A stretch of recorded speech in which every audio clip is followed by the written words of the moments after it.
You're about to watch a free clip of Old School. If you like it, wait till you see the whole episode. All the episodes in their entirety are available for members. Become a member by going to tyt.com/join. All right, welcome to Old School, everybody. Cenk, Uygur, Mankiewicz. Sponsored by shoptyt.com, obviously. Progressives versus everybody right now. Shoptyt.com, it's on there. So is this TYT hoodie. Okay, Mankiewicz versus everybody. Not on the shop. Okay, lots to get to. Kind of true, kind of not true. But I want to start with bio breaks. So in a previous Old School episode, I'm pretty sure, or it was a post game, doesn't matter. I don't think I was around for whatever you're about to discuss. Yeah, you might have been on a bio break. Might have been on a bio break. Yeah. We had discussion of business lingo. So it's a little bit different language. Well, you know how I feel about business lingo. Yeah, you love it, I know. And so there's different ways of saying things that we're familiar with. Yeah, right? yeah. Business lingo is repulsive, and the people who use it are unctuous, and I want nothing to do with them. Now, I will disagree with one part, that the people who use it are unctuous, because it's so accepted in the industry that it will seem as if you do not speak the language, and you'll be looked Maybe at not askance. now. The people who were using it 7 years ago were unctuous. Okay, I hear you. But like, so there's just, yeah, and we went over a couple of things. I'll probably pick a couple of random other examples. Level up, we need to level up means that person's not that good at his job. We need to hire someone better. Mm-hmm. Is that right? Yeah. Yes, that's right, that's what it means. We need to level up in that position. All right, yeah. Okay. Yeah, I don't like that sentence. By the way, I mean, I understand it. That's why I'm bringing it up. That's I understand. Yeah. The people who use it are not bad people, but 98% of the people in the country would not like them. Yeah, I mean, no. I'm never going to be close friends with anybody who uses that and doesn't wince afterwards. Like, I get that you might be in a room and you go, I got it as my boss. This is his lingo. I got to say it. But afterwards, you gotta get out of the building and shake it off. Yeah. Shake it off. Yeah. Okay, now, and I'm being totally serious here when I say that.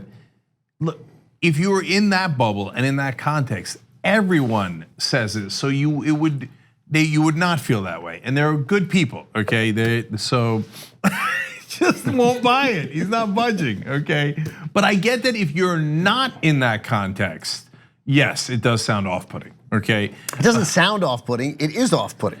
Okay, so which leads me to bio breaks, which I think I did mention last time, but now I have grown greatly fond of this euphemism. So I can't even imagine what it is. It's like not a coffee break; it's a bio break. Oh, you don't know what it is? No, I have no idea. Oh, I did that. Okay, so. Now you'll be in the middle of a long meeting. It's and we're in an hour 2 or 3, and somebody say, we should take a bio break around now, right? And people are like, yeah, bio break. Yep. And that means just get your biology right. What? No.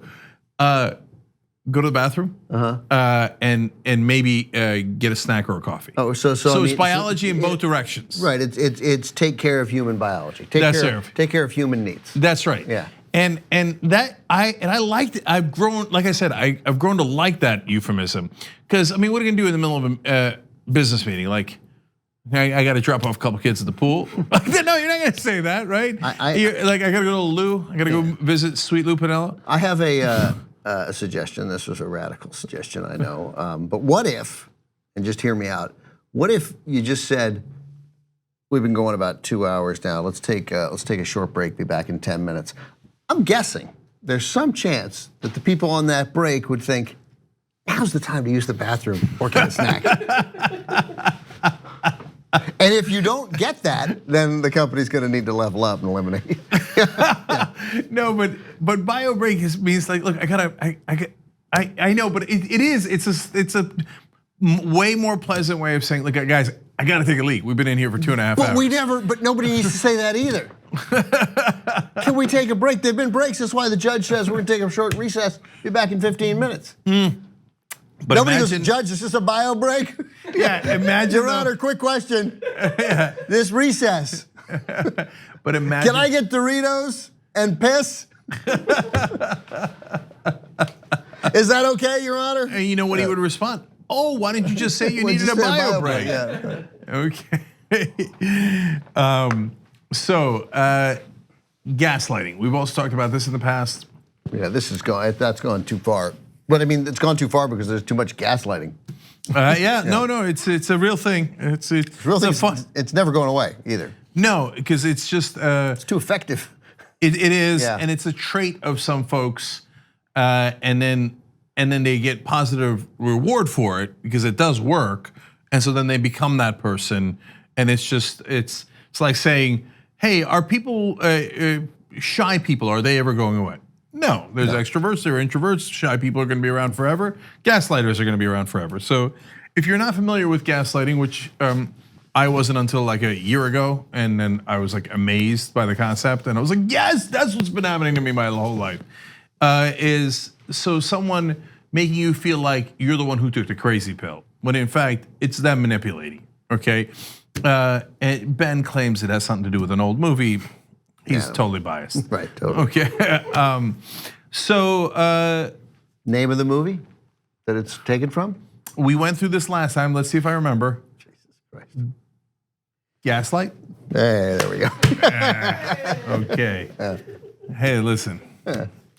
Would a hero get that right on the spot? I don't know. So I got gaslit the other day in a business context. Not gaslighted, gaslit? I think Gaslit. Gaslit. Yeah, Gaslit right, Nation is the name of a podcast. Yeah, right. That's right. Yeah. So, and if a podcast says it, must be true. No, obviously. So unless the podcast is gaslighting us. Okay. And I was a little nervous going into that call, and you might think that's funny because I don't project a lot of nervousness, right? And I'll be honest with you, as a person that intimidates me a little bit, and that doesn't happen very often, right? But it exists, okay?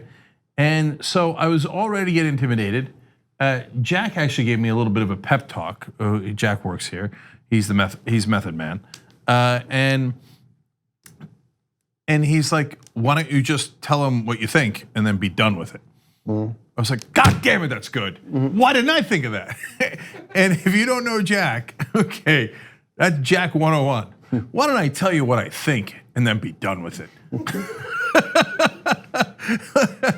You know, it sounded a little bit like Clint Eastwood.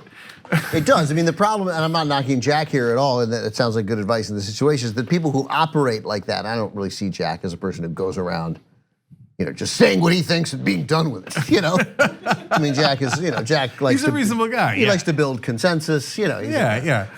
But I think that he's saying it in the context of someone is in this situation. If you think someone's being unreasonable, or they've stated their position, you've stated your position, you guys don't agree. You constantly feel unable to make your position, like, hey man, just carve it, hey, here's what I think, I'm gonna say it, and then I'm gonna stop talking, and I might even end the conversation.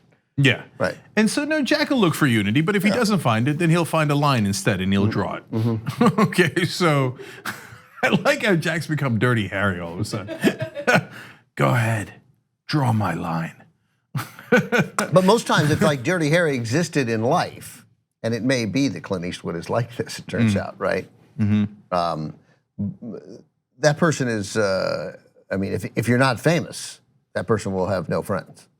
Yeah, because you've drawn too many lines. But you're drawing a line. You're being a bully. Yeah, that's right. I'd like to take a bio break. I'm gonna have to draw a line on that. But Clint, I really got to go to the bathroom, right? No, I'm drawing the line. You're like, well, okay, but I got to go. I was in a rare, before you get on to the Jack and the thing, because I was in a long meeting last week. And it went. They did a thing. It was started at like 10:30, or maybe started at 11, and then 1 o'clock was approaching, and they brought lunch. Like 50 people in this meeting, right? And some people on a conference call, and they brought lunch. So it was very clear that there was going to be a lunch break, right?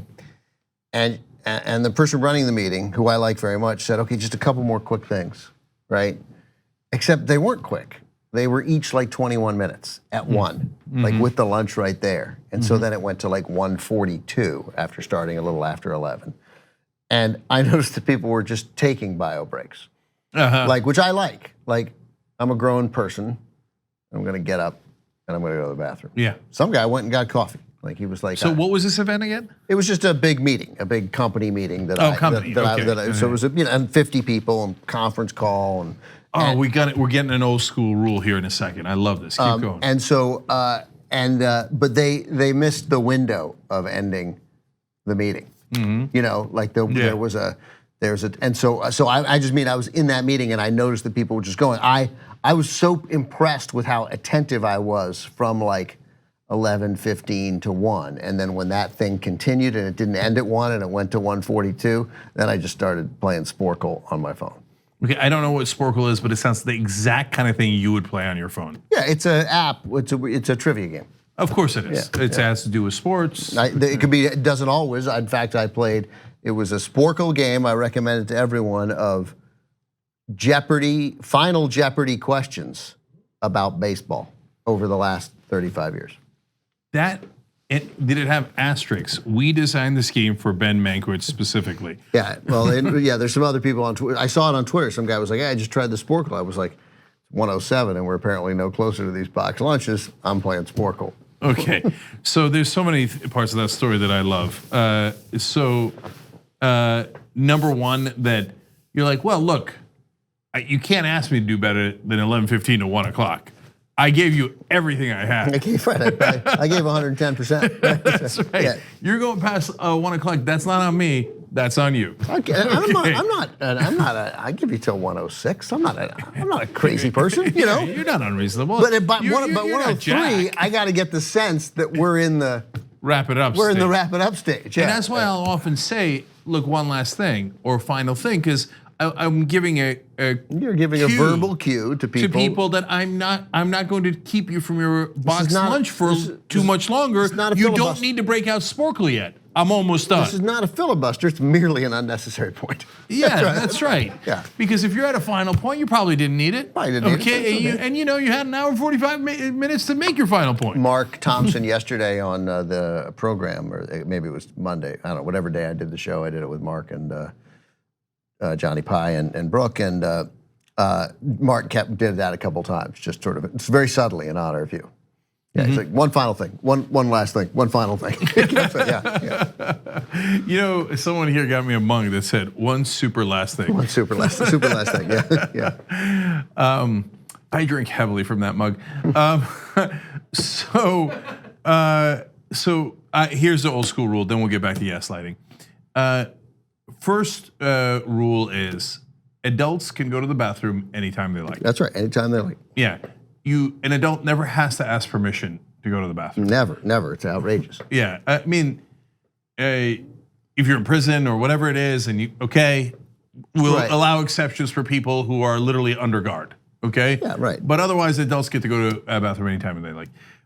And so rule number 2, if a meeting has lasted, and I debated this while you were talking and came up with a number, if a meeting has lasted 2.5 hours, you are allowed to do, and see, here's the tricky part, right? It depends on how long it was scheduled for, but you are allowed to take bio or breaks of any sort, okay, unprompted. Like you're allowed to play Sporkle. You're allowed to go to the bathroom without asking. You're allowed to go meander. You can go get a cup of coffee and walk a bit. Yeah. Right, like stretch yourself out. Yeah, if you've gone 2.5 hours and no one has offered you a break, a respite, whatever, right? I think we knew what you meant by break. Yeah, but I wanted to use another word that was not actually quite as good in that context. That's right. Good word. Not there. Yeah, not exactly there. Yeah, right. So totally gratuitous and useless and somewhat counterproductive. Okay, so if someone hasn't offered you a break, it's on them, not on you. Hence, you are free to do whatever you like.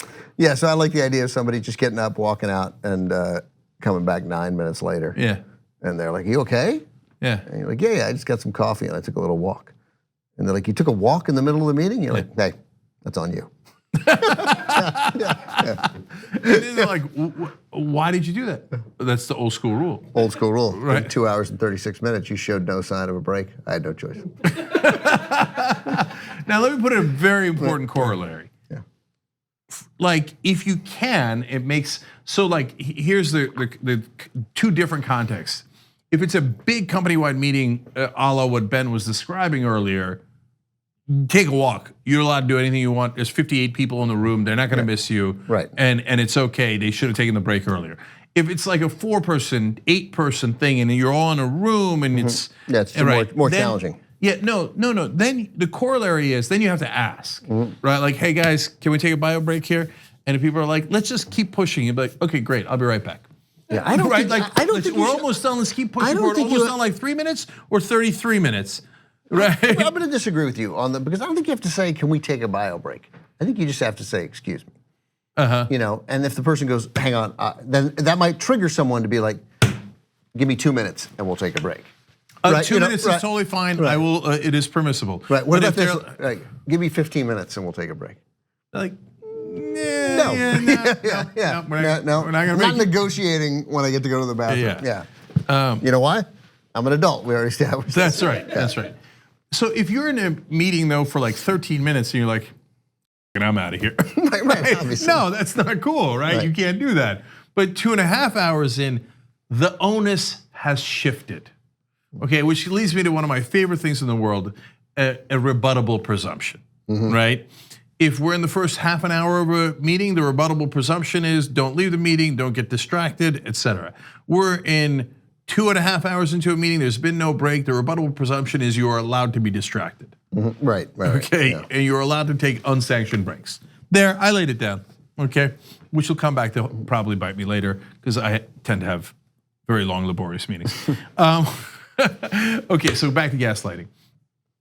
So, and this call did not go in the way that I anticipated, which was I anticipated it to be smoother, although I was worried that it wouldn't be smooth, and hence the pep talk from Jack. And it went rough, right? And the guy assumed certain things as if they were absolute fact, and I was crazy for thinking otherwise. He assumed facts, not an evidence. That's right.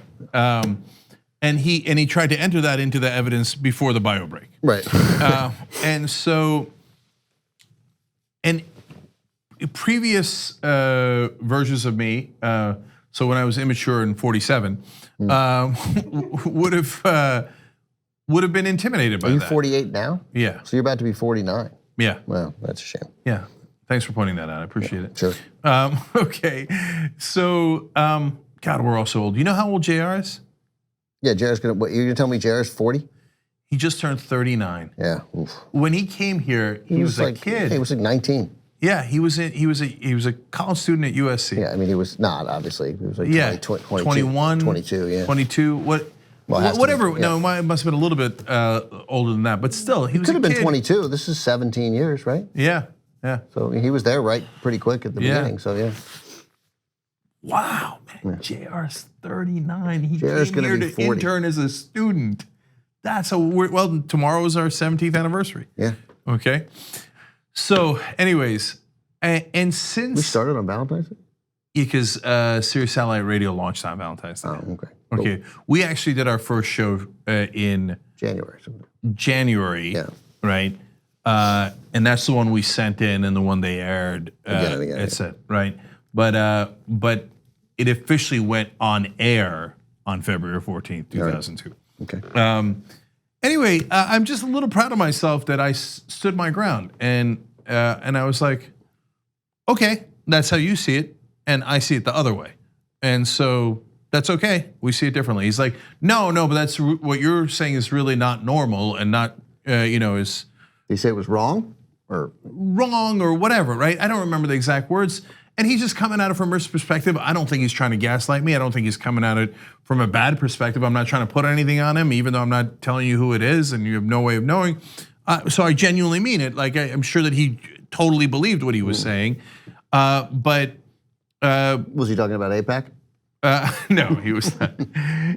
But I was like, yeah, no, and that's my soft spot. Like when somebody says, hey, no, Cenk, this is normal, and you're not doing something that's normal, right? you're the one out of bounds here. For whatever reason, and this is really weird if you watch the Young Turks, because I go out of bounds all the time. I'm almost like I'm partly known for going out of bounds, right? Right. But when somebody says, Cenk, you're going out of bounds, it actually really bothers me. Maybe because, Ben's my therapist, and we do this live on air sometimes. But maybe it's because, it's a point of pride for me that I'm logical. And so if someone is basically implying, no, you're the one that's being irrational, it makes me go, am I?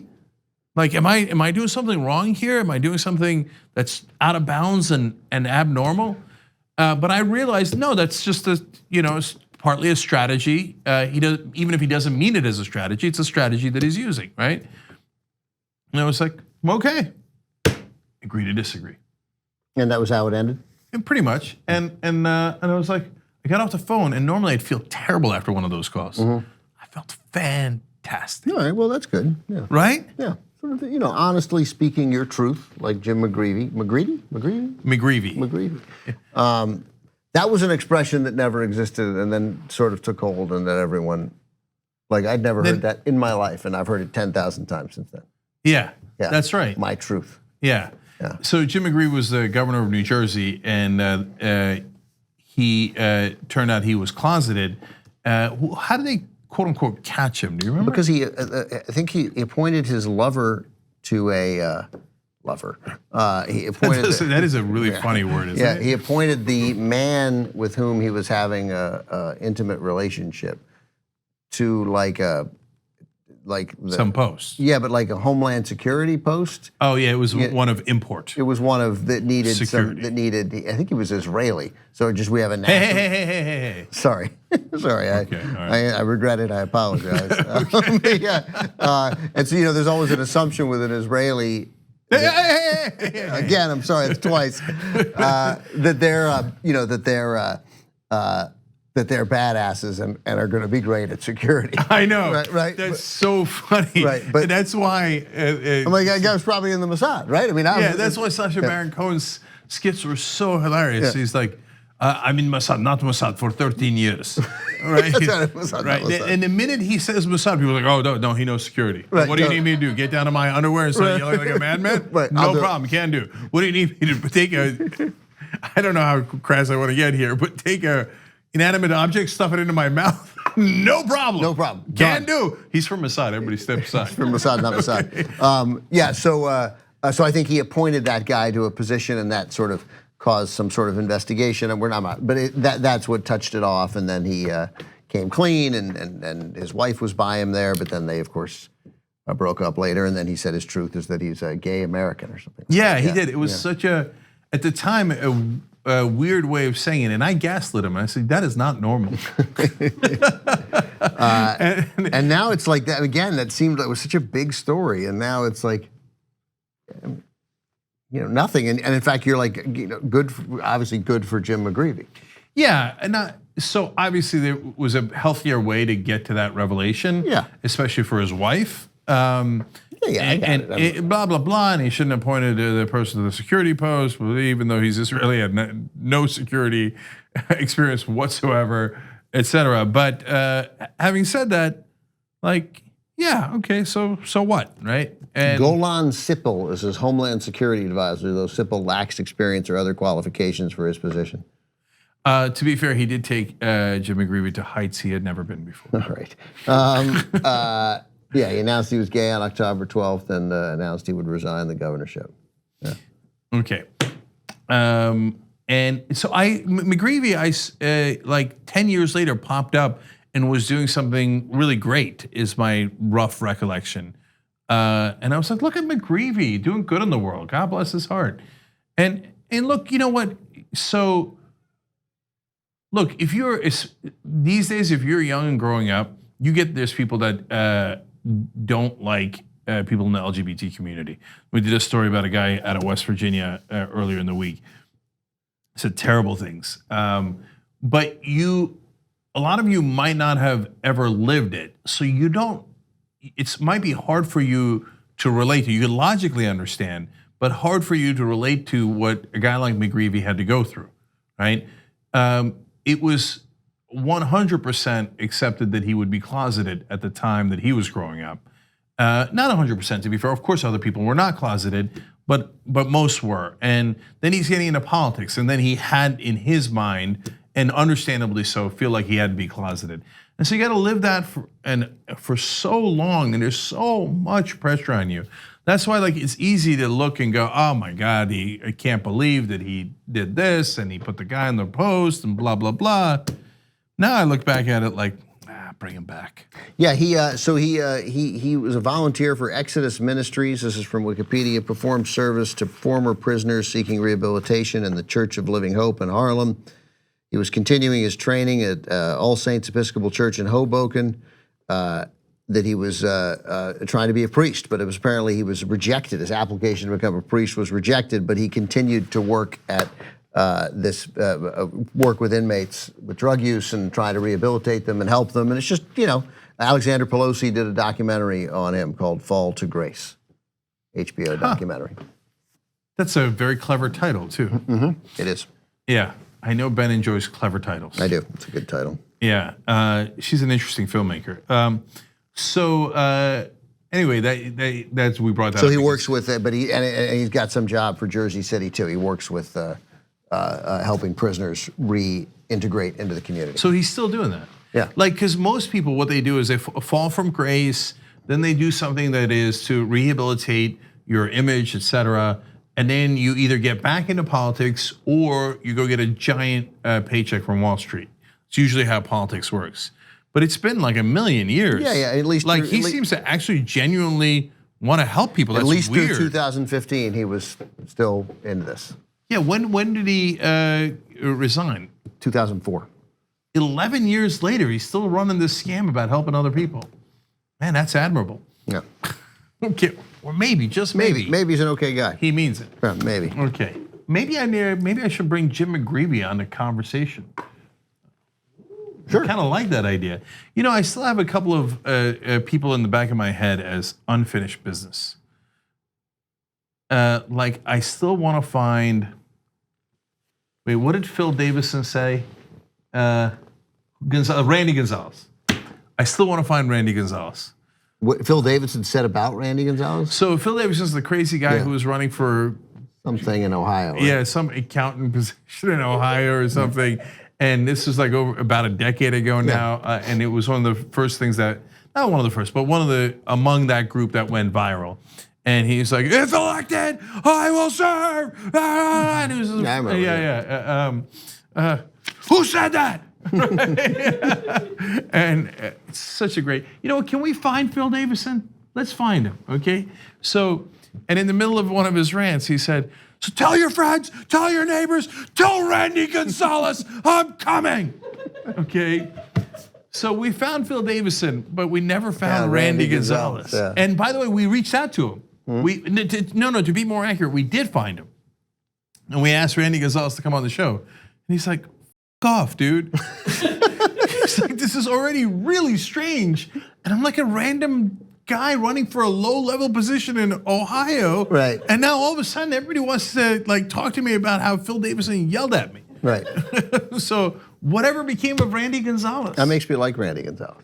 Yeah, the fact that he didn't take that spotlight. He was like, this is not why I got into this. Yeah. Yeah.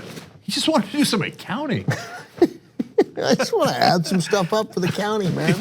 That's how Randy rolls, man. Yeah. This job pays $46,000 a year, and it's got a government pension, man. I thought it was a good gig. I'm an honest guy, I wonder if for years and years people came up and told him things because he was Randy Gonzalez. He was Randy Gonzalez. Oh, I have such a cool story about Wolfpack. Okay, did YouTube end? No, not yet. Okay. Did we find Phil Davison? Yeah. And so YouTube, we're gonna let you go in a minute. So the way old school works is first half an hour is on YouTube. It's on different platforms, so just let it go, okay? If this doesn't apply to you. Anyway, first hour is a wonderful podcast that's self-contained. Yep. Where the show is. It's always so clear. Yeah, and the whole hour and a half. So the first half hour is on YouTube, except it's also on other places, but don't worry about it. That's how we roll here, professional. Where's the second half hour? It's a podcast. The podcast. Can you find that anywhere else, or is it just our First hour is a podcast freely available. Everybody can check it out. They can listen to it. Right. But only members get the full hour and a half. Plus, they're the only ones who could watch live. And we do talk to you guys from time to time when you use that. Ironically, YouTube will miss the YouTube star Phil Davison in our breakdown of him. And you know what? I want to go old school. Can you guys also, when you get a chance, find Oral Roberts? You remember the legendary Oral Roberts one? Yes, we're going old school, okay? But I'm gonna tell you a super cool Wolfpack story. It's quick, so we'll do it before the YouTube break. And Ben, if you'd like, I could explain it more. Okay, yeah, great. All right, please do, yeah. All right, so before the YouTube bio break,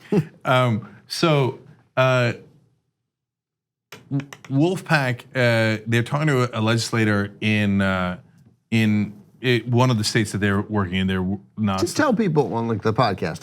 What is Wolfpack? So Wolfpack's pack to get money out of politics, and there's Scrappy. It's asking state by state to call for a convention, and in the convention you discuss different ideas for getting money out of politics, and at the end of the convention, amendments are proposed.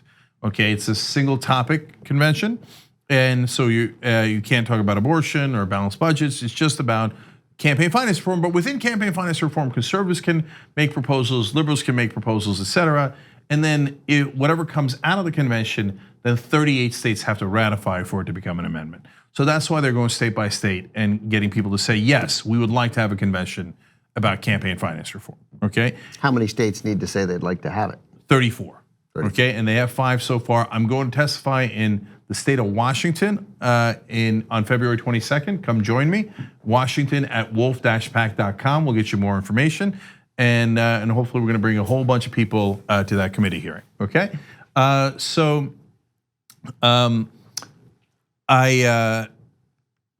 talking to one of them, and they were talking to a legislator, and